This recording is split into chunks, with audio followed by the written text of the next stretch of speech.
Ayah saya tanya 3 soalan. Soalan pertama, kenapa ada buku Islam? Soalan kedua, kenapa nak belajar? Ketiga, adakah kamu nak masuk Islam? So tiga soalan, yang first soalan ni saya terpaku sebenarnya. Waktu saya nak keluar rumah, saya terpaku. Kenapa bapak saya boleh tahu yang saya tengah belajar Islam, ada buku Islam?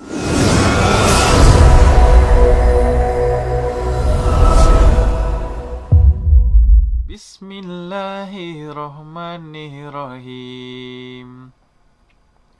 Qul huwallahu ahad, Allahu samad, lam yalid wa lam yulad, wa lam yakul lahu kufuwan ahad.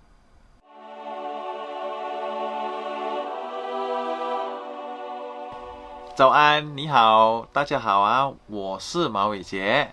Assalamualaikum warahmatullahi wabarakatuh. Saya adalah Mawai Kid. Membuat saya tertarik yang first tu ialah bila waktu saya masuk kelas agama sesi petang. So yang tertarik saya waktu tajuk hadas besar, hadas kecil. Time tu saya belajar tu, saya tanya ustazah, kenapa waktu nak pergi sembahyang, kenapa perlu mandi? Kenapa kena ambil wuduk semua? Saya tanyalah. So ustazah pun cerita. Ustazah kata, okey, kalau kamu nak jumpa seseorang VVIP, datuk ke siapa ke kawan ke, apa yang you nak buat? You mesti mandi dulu, you mesti pakai pakaian lawa, you mesti pakai minyak wangi, segala-galanya. Okey. So sama juga bila kita nak jumpa Allah. Allah ialah siapa? Tuhan. So Tuhan kan besar, lagi hebat daripada VIP. So kita jumpa Allah, kita nak solat, maka kena mandilah, kena bersihkan diri sendiri, kena wangi-wangikan, macam tu. Saya mimpi mak saya tahu yang saya tengah belajar Islam. Bangun tidur je saya kata, tak mungkin ni. Tak mungkin mak saya akan tahu kan. Ni mungkin permainan syaitan ni. Saya kata macam tu. Time tu Sabtu Ahad kan cuti kan. So saya nak, macam biasa nak pergi ceras belajar agama. Tiba-tiba mak saya halang saya. Kata ada benda nak bincang dengan saya. Selama-lama ni mak saya tak pernah pun halang saya pergi mana. Tak pernah pun tanya saya, oh okey ke tak SPM apa, tak pernah ambil berat tentang saya. Ayah saya tanya 3 soalan. Soalan pertama, kenapa ada buku Islam? Soalan kedua, kenapa nak belajar? Ketiga, adakah kamu nak masuk Islam? So tiga soalan, yang first soalan ni saya terpaku sebenarnya.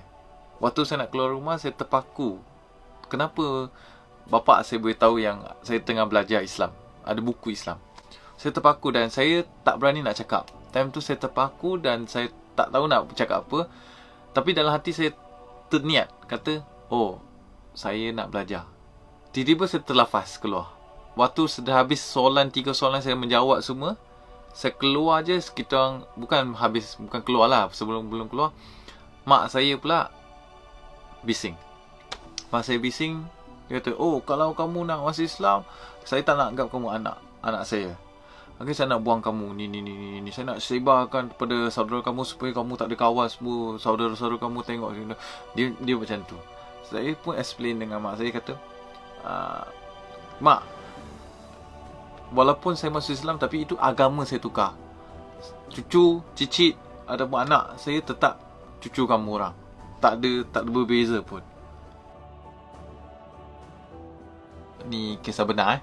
Contohnya saya berkawan dengan seorang mualaf yang buta.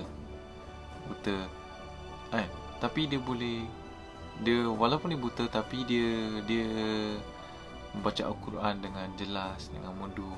Maksud saya ialah, walaupun macam mana kata, kita kata rezeki lah. Ramai orang cakap rezeki ni adalah duit.